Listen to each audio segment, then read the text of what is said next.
Bonsoir à tous et bienvenue dans les Alpes. Voici les titres de votre journal régional.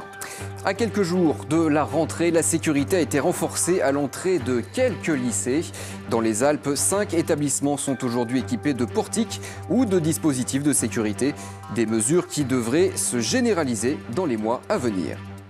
150 attaques en Isère et dans les Deux-Savoie depuis le début de l'année. Le loup maintient sa pression sur les troupeaux dans les alpages. Comment réagir face à la présence du grand canidé? Michel Savin, sénateur de l'Isère, sera l'invité du Journal des Alpes. Dernier divertissement créatif avant la rentrée des classes à Grenoble. Les enfants s'initient au film d'animation. Leurs œuvres seront bientôt projetées dans une vraie salle de cinéma. À 19h30, l'édition nationale présentée par Carole Gessler reviendra sur le conflit qui oppose les éleveurs laitiers à Lactalis. Manifestation, sensibilisation des consommateurs, les agriculteurs maintiennent la pression sur le géant industriel. Les négociations sur les prix du lait devraient reprendre demain matin.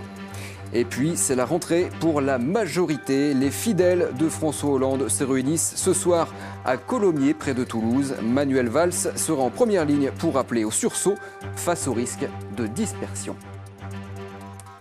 C'était une promesse du président de la région après les attentats de novembre. À la rentrée, une quinzaine de lycées d'Auvergne-Rhône-Alpes seront équipés de systèmes de sécurité renforcés pour surveiller les entrées et les sorties.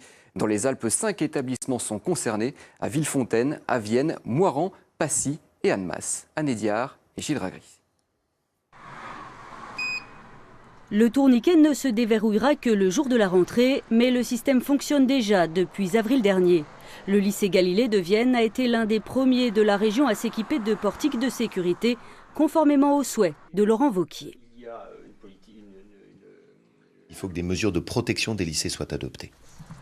Au lycée Léonard de Vinci à Villefontaine, on ne sera pas tout à fait prêt pour la rentrée, mais ça ne saurait tarder. 7 portiques sont en cours d'installation, ainsi qu'un nouveau système de vidéosurveillance. Ils permettront de contrôler les allées et venues des 1300 élèves et de leurs professeurs, des équipements indispensables selon les élus. Les lycées étaient vraiment des établissements ouverts. C'était quelque chose. Dans certains lycées, les habitants traversent le lycée pour aller à la gare. Donc il fallait, et la demande des proviseurs était là, puisque de nombreux proviseurs ont demandé à la région de continuer à travailler avec elle. Donc nous avons encore des demandes en attente et nous sommes vraiment là pour les aider. Mais ces portiques soulèvent depuis le début la polémique. Pour certains, ce sont des barrières anxiogènes qui ne régleront pas les problèmes de sécurité puisqu'ils n'empêchent pas l'intrusion d'armes ou de drogue dans le lycée. Par ailleurs, la sécurisation des établissements coûte cher, 100 à 120 000 € par établissement en moyenne. Ce n'est absolument pas la bonne réponse, la réponse adaptée. C'est le nombre de moyens humains aussi qui manque à l'heure actuelle et qui fait qu'on rencontre déjà des intrusions, sans parler de terrorisme, parce que parfois la couverture d'accueil n'est pas suffisante dans les établissements. Quoi qu'il en soit, l'expérimentation est lancée. En tout, une quinzaine de lycées pilotes de la région bénéficieront d'une sécurité renforcée dès la rentrée. Ils seront une trentaine d'ici la fin de l'année. Et toujours à propos d'éducation, chez nos voisins suisses, à Genève, on s'apprête à ouvrir une école pour surdoués. L'établissement va accueillir des enfants dits à haut potentiel, des élèves qui ont souvent du mal à s'adapter à la pédagogie traditionnelle. Explication avec Serge Vaurette et Maxence Reynaud. C'est une école dans une maison. Sylvia et son mari Jean-Luc l'ont voulu comme ça. Il faut dire qu'à eux deux, ils ont eu 10 enfants, dont tous sont peu ou prou à haut potentiel. C'est-à-dire avec un QI élevé, ce qui ne signifie pas forcément bonheur et réussite assurée. C'est pas si bien que ça si votre enfant a de la peine à s'adapter à l'environnement dans lequel il évolue, au niveau scolaire ou au niveau social. Et la réalité, en tout cas le dénominateur commun pour ceux qui sont dans cette catégorie-là, c'est la souffrance, le rejet et puis la difficulté à trouver sa place dans le système, dans la société, dans l'apprentissage. Alors ils ont voulu une école à l'ancienne, où les plus grands sont avec les plus petits parce que les plus petits sont parfois plus grands qu'on ne croit, et vice-versa. Et les profs dans tout ça, comment doivent-ils réagir devant ces intelligences avant tout intuitives? Si moi j'accepte, ah ben dis donc, waouh, si, vas-y, explique-moi. Moi je vais peut-être te guider sur l'organisation de ton travail, je vais te guider sur la manière de travailler, je vais te guider sur les efforts à faire, je vais te répondre à des questions. Toi tu as cette connaissance-là. Moi je te la structure, toi tu la donnes et tu en fais profiter non seulement moi, ma culture personnelle, mais tu fais aussi profiter tes camarades de la classe. Oubliez les surdoués aux carrières brillantes, juste des enfants qui grandissent à leur rythme. On ne va pas tous les prendre pour les faire ingénieurs chez IBM.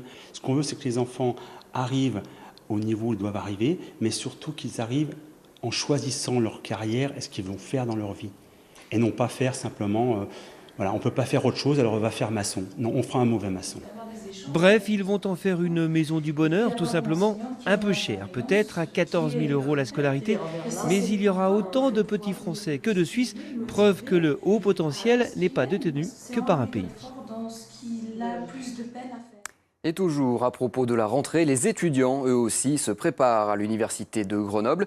Les bacheliers s'apprêtent à entamer un nouveau cycle d'apprentissage et à changer de mode de vie. Logement, restauration, scolarité, déplacement, un service leur est dédié pour les aider à s'adapter. Reportage de Florine Eba et Dominique Sebet. Quelques jours avant de plancher, l'ambiance est plutôt relaxe sur le site universitaire. Si certains sont encore en mode détente, d'autres viennent en reconnaissance, histoire de se rassurer avant de quitter le cocon familial. Tu vas étudier quoi déjà? La psycho? Ouais, du coup tu seras dans ces bâtiments-là, donc je pense que tu peux venir à pied. Nouvelle vie, nouvel environnement, la première prise de contact sur le terrain est une étape à ne surtout pas négliger. C'est immense, donc ça fait un peu peur. Mais bon, avec le temps, je vais m'habituer. Tu trouves que ce genre de point d'info, ça te rassure? Oui, quand même, parce qu'on sent qu'on est aidé, qu'il y a des gens, tout ça, pour nous soutenir, tout ça, donc oui. On nous a renseigné pour l'abonnement de tram, par exemple. On a le plan du campus, voilà, le restaurant universitaire. Depuis 15 jours, l'activité monte en puissance. Au centre du campus, un premier filtre, la bulle d'information. Pendant 5 semaines, Margot et ses collègues serviront d'agents de renseignement, essentiellement pour les petits nouveaux. Les nouveaux étudiants, après, s'orienter dans le campus, dans quel amphi ils seront, dans quel bâtiment, le sport, la culture, ils n'ont pas de grosses inquiétudes, quoi. C'est plus pouvoir s'installer tranquillement. Depuis quelques années, fini les files d'attente interminables. La plupart des démarches se font en ligne, mais le bureau d'accueil reste accessible pour toute demande, même à la dernière minute. Les 2 premières semaines de septembre vont être chargées, mais tout le mois de septembre, et même pour certaines démarches qui continuent après, notamment par exemple les demandes d'allocation logement ou autres, là on est en mode d'accompagnement quand même assez poussé jusqu'à au moins la Toussaint. Reste à s'approprier les lieux pour les quelques 20 000 nouveaux étudiants. Top départ jeudi. Et au chapitre fait divers, ce drame évité de justesse hier à Jardin en Isère. Un bébé de 15 mois est tombé dans une piscine privée.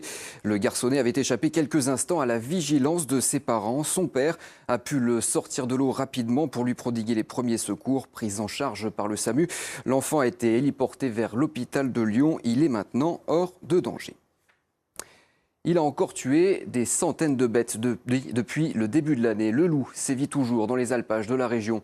Le nombre d'attaques reste plutôt stable en Isère.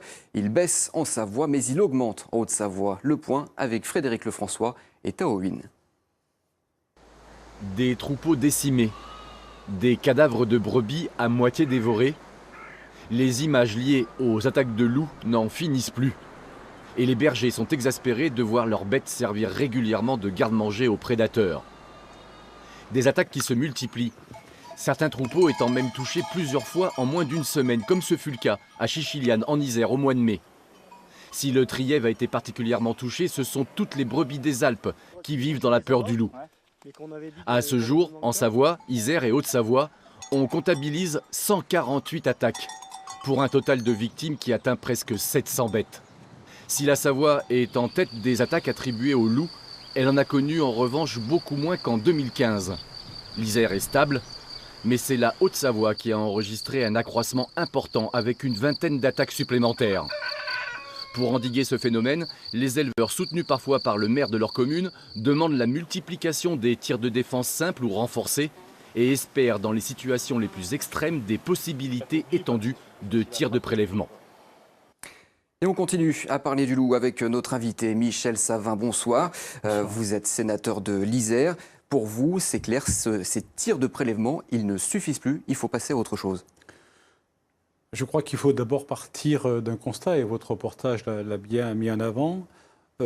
aujourd'hui, il est difficile, voire impossible, de faire cohabiter sur le même territoire les brebis, les loups, les patous, mais aussi les habitants et les touristes qui sont présents sur notre territoire. Donc ce constat, nous le faisons tous, élus, mais aussi les professionnels qui sont concernés par ce phénomène. Et il faut arriver à trouver, proposer des solutions pour enrayer ce phénomène. Aujourd'hui, le loup a pris possession du territoire. L'homme a démissionné devant le loup et donc il faut inverser cette tendance. Alors comment inverser cette tendance ? Je pense que la proposition que nous faisons avec les élus locaux, je pense à Frédéric Puissat, à Bernard Perrazio, à d'autres conseillers départementaux, mais aussi aux maires qui sont, et vous l'avez cité, le maire de Chéchillem, mais d'autres maires aussi qui sont sollicités, qui sont face aux éleveurs qui sont aujourd'hui complètement dépourvus devant de solutions, c'est de dire il faut qu'on mette en place, avec ceux qui connaissent parfaitement le territoire, notamment les chasseurs, mais aussi les louvetiers, de mettre en place une régulation réelle de ce territoire pour faire voir aux loups que le maître sur ce territoire, c'est l'homme et c'est plus le loup. Donc ces battues qui seraient organisées, mais de façon pérenne, pas uniquement une fois de temps en temps, sont là pour repousser le loup sur d'autres territoires, pour éviter cette cohabitation qui est impossible aujourd'hui avec cette activité professionnelle. Alors on parle de bataille de territoire, on parle de battues qui sont organisées. Est-ce que c'est, je dirais, réalisable, facile à mettre en place quand on sait que le loup est un animal protégé par la Convention de Berne, une convention qui a été signée par la France ? Non, c'est pas facile, mais encore une fois, regardons les chiffres. La population des loups s'est multipliée par 10 en 20 ans. Plus de 20 000 attaques sur 2015 au niveau national. Ça a coûté à la collectivité 21 millions d'euros d'indemnisation. Mais les agriculteurs et les éleveurs n'attendent pas des indemnisations. Ils veulent aujourd'hui pouvoir travailler de façon pérenne et en toute sécurité. Sécurité pour leurs troupeaux, mais aussi pour eux, parce qu'aujourd'hui, la crainte aussi des éleveurs, c'est de se voir traîner devant la justice parce qu'un chien ou un patou aurait attaqué un touriste ou un habitant des villages, parce que leurs chiens et leurs patous sont là pour protéger leurs troupeaux face aux prédateurs. Donc on voit bien qu'aujourd'hui, on a cette grande inquiétude de voir, et ça, on le voit déjà, des éleveurs qui mettent en vente leur bétail, qui vont abandonner ce territoire, et c'est une vraie catastrophe, aussi bien pour l'économie des éleveurs, mais aussi pour l'économie touristique de notre territoire. Alors, on sent bien l'enjeu humain, environnemental et économique qu'il y a derrière le loup. Est-ce que la réponse politique au niveau national a été à la hauteur jusqu'à aujourd'hui ? Jusqu'à aujourd'hui, non. La preuve, c'est que la seule réponse qui a été donnée, c'est d'apporter des aides financières pour acheter des chiens, les patous, pour installer aussi des protections, mais aussi pour indemniser les éleveurs. Mais le loup s'est adapté. Le loup, aujourd'hui, il ne regarde pas les indemnisations, il ne regarde pas... on voit aussi l'évolution du comportement du loup. Le loup, 40% de ses attaques ont lieu le jour, aujourd'hui. Il vient de plus en plus près des habitations. Là aussi, ça pose un problème. Est-ce qu'il faut attendre un problème grave pour prendre des décisions? Non. Je pense qu'il est de notre responsabilité, je ne dis pas que c'est la meilleure des solutions, mais il est de notre responsabilité, élus locaux, éleveurs, mais aussi au niveau national parlementaire, de mettre ce dossier de nouveau sur la table. Les choses ont été décidées il y a une vingtaine d'années au niveau des conventions de Berne, mais aussi au niveau national. La situation a évolué, il faut que la législation évolue aussi. On est donc à la recherche d'un nouveau modèle sur ce dossier du loup. Merci beaucoup, Michel Savin. Je rappelle que vous êtes sénateur de l'Isère. Merci d'avoir accepté l'invitation du Journal des Alpes. Et pour en savoir plus sur le loup, rendez-vous sur la toile. Notre site internet dresse le bilan des attaques du Grand Canidé depuis le début de l'année. Il revient aussi sur les dernières actualités de ce dossier. Tous les détails à découvrir sur alpes.france3.fr. En Savoie, l'agglomération de Chambéry inaugure aujourd'hui son nouveau réseau de transport urbain. Le plan de déplacement a été totalement revu. Nouvelles lignes, nouveaux arrêts, nouveaux horaires. Les usagers vont devoir changer leurs habitudes. Jean-Christophe Solari et Frédéric Pasquette. Un peu déboussolés ce matin, les Chambériens. Je vais vous accompagner jusqu'à Halle parce que c'est un petit peu long. Il faut dire que leurs bus ne sont plus à leur place. Les éléphants, boulevard de la Colonne, se retrouvent bien esselés. Avec le nouveau réseau de bus, les correspondances ont totalement changé. Heureusement, une vingtaine d'étudiants en gilets jaunes ont été embauchés pour tout expliquer.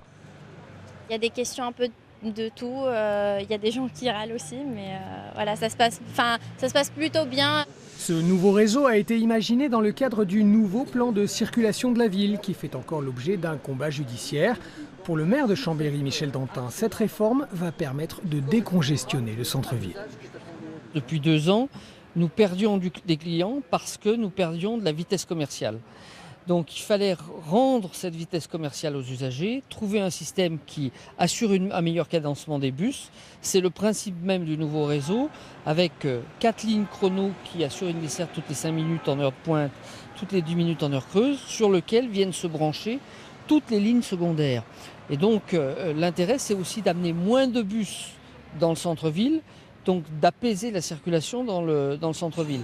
Cette nouvelle configuration du réseau de bus entraîne des changements importants pour le STAC, le service de transport urbain de l'agglo de Chambéry. 2 ans de travail avant le lancement ce matin. C'est la période dans laquelle les réseaux, où on a l'habitude de changer d'horaire. Et puis c'est 1 semaine avant la rentrée, donc ça nous permet effectivement de tester ce nouveau réseau en grandeur nature. Certains chauffeurs de bus du STAC émettent des réserves sur les temps de trajet promis aux usagers. C'est désormais une période de rodage et d'adaptation qui débute. Et toujours à propos de transport, ça devrait mieux rouler à partir de demain sur l'accès nord de Grenoble. Les travaux de l'autoroute A48 vont désormais se poursuivre la nuit seulement. Depuis plusieurs semaines, un vaste chantier est en place pour moderniser ce tronçon qui accueille 100 000 véhicules chaque jour. Christian Deville et Didier Alban. C'est l'heure des finitions. Après 2 mois et demi de travaux, ce tronçon d'autoroute A48 à hauteur de Saint-Égrève va dès demain retrouver sa configuration habituelle à 3 voies. On appelle cela une remise aux normes patrimoniales à laquelle Areas est engagé en échange d'un rallongement de concession de ces autoroutes en France de 3 ans. Coût de l'opération, 10 millions d'euros. Nous avons enlevé les anciennes glissières métalliques qui étaient vieillissantes. Nous avons remplacé par des murs béton beaucoup plus résistants et plus sécurisants pour les usagers de l'autoroute. La norme exige que ces glissières béton soient capables d'arrêter un camion de 13 tonnes roulant à 70 km/h et percutant l'ouvrage sous un angle de 20 degrés. La technique est bien maîtrisée. La principale difficulté de ce chantier est en fait d'assurer la sécurité de la 50aine d'ouvriers qui travaillent au milieu d'une circulation excessivement dense. Ça perturbe beaucoup même et donc derrière les gens s'énervent et puis donc accélèrent plus qu'il ne faudrait. Voilà. Sur ce tronçon de 2 km de long, un ouvrage d'art, le pont de Vence, qui a lui aussi fait l'objet d'un lifting complet. C'est un ouvrage qui date de 1967, donc il avait besoin d'entretien important. Donc il a été vériné, vous voyez également les vérins ici qui sont positionnés, pour lui permettre de changer les appareils d'appui et de le remettre effectivement à la cote de la future chaussée pour ne pas qu'il soit surchargé par les structures d'enrobés. Vont en effet commencer dès demain les travaux d'enrobage de la chaussée. Ils se feront de nuit. L'autoroute sera fermée tout le mois de septembre de 21h le soir à 6h du matin. Et toujours à propos de transport, mais dans la grande région Auvergne-Rhône-Alpes cette fois-ci, l'aéroport de Lyon accueille 9 millions de passagers par an.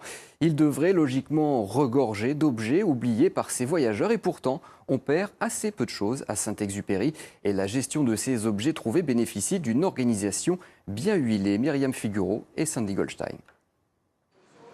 À l'aéroport Saint-Exupéry, les derniers vacanciers croisent ceux qui rentrent au bercail. Encore un chassé-croisé. Et encore 1000 raisons de perdre un bagage, un chapeau, un téléphone, voire des objets très intimes. Et pourtant, le service des objets trouvés est loin d'être une caverne d'Ali Baba. Sans doute parce qu'ici, on ne garde les objets que 3 mois. Le local, lui aussi, change de saison.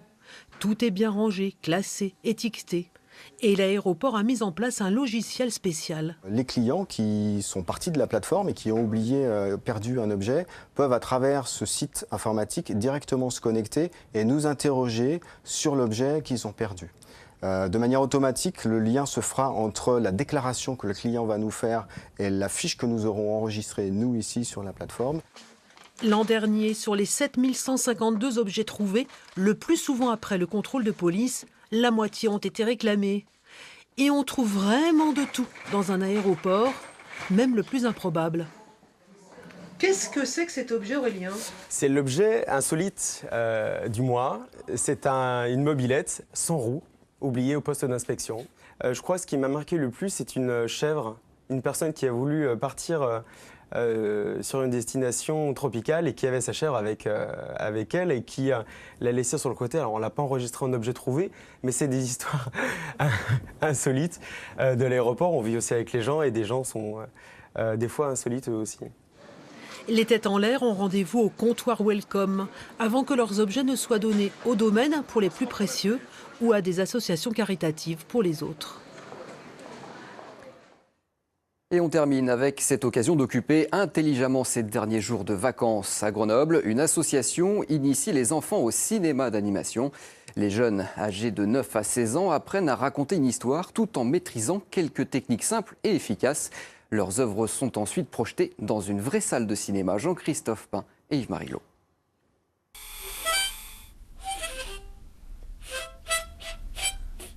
La technologie remplacée par les vieux trucs tout pourraves, on part d'une technologie super moderne. Oui, cette semaine, le thème du stage, c'est le monde à l'envers. Si l'homme vivait sous l'eau et les poissons sur terre, ou si les fleurs plantaient des humains. Il y a un monsieur, il est dans le monde à l'endroit et il monte pour voir ce qu'il y a derrière une porte et il voit sur un balcon et il voit le monde qui est complètement à l'envers. C'est l'histoire de quoi? D'une télé qui va regarder un homme au lieu de l'homme qui va regarder la télé. Dans la nature, les girafes, elles mangent les arbres. Là, c'est les arbres qui mangent la girafe. La télé, elle a une télécommande et chaque fois qu'elle appuie sur un bouton, ça change l'humain. David Meunier initie les enfants à l'audiovisuel depuis plus de 10 ans. Avec lui, ils écrivent une histoire, fabriquent personnages et décors, les filment image par image. Voilà. Que je t'aime, ma louve, que je t'aime. Tu chantes comme une casserole. Oh. Comme notre thématique c'est le monde à l'envers, qu'est-ce qui ferait que le monde passe du monde à l'endroit au monde à l'envers? Il y a une météorite qui va sur la Terre, elle explose sur la Terre et du coup, le monde il devient à l'envers. Si jamais un jour la Terre elle tourne trop vite, si jamais elle se là la Terre elle est comme ça, si jamais elle se retourne, ça risque de retourner le monde. Samedi prochain, Théo, Louise et les autres inviteront les parents à voir leurs films projetés sur grand écran au cinéma Le Club. Prochain stage Cinémagie du 24 au 28 octobre. Bonsoir chers téléspectateurs, nous interrompons votre programme. Oh non! Il semblerait qu'il n'y ait plus de lumière sur Terre. Il semblerait... Tout mais pas ça! Et avant de refermer ce journal, je vous en rappelle l'un des principaux titres. Sécurité renforcée à l'entrée des lycées. Dans les Alpes, 5 établissements seront équipés de portiques et de dispositifs de sécurité pour la rentrée. La mesure devrait se généraliser dans les mois à venir. Elle pourrait coûter jusqu'à 100 000 € par établissement.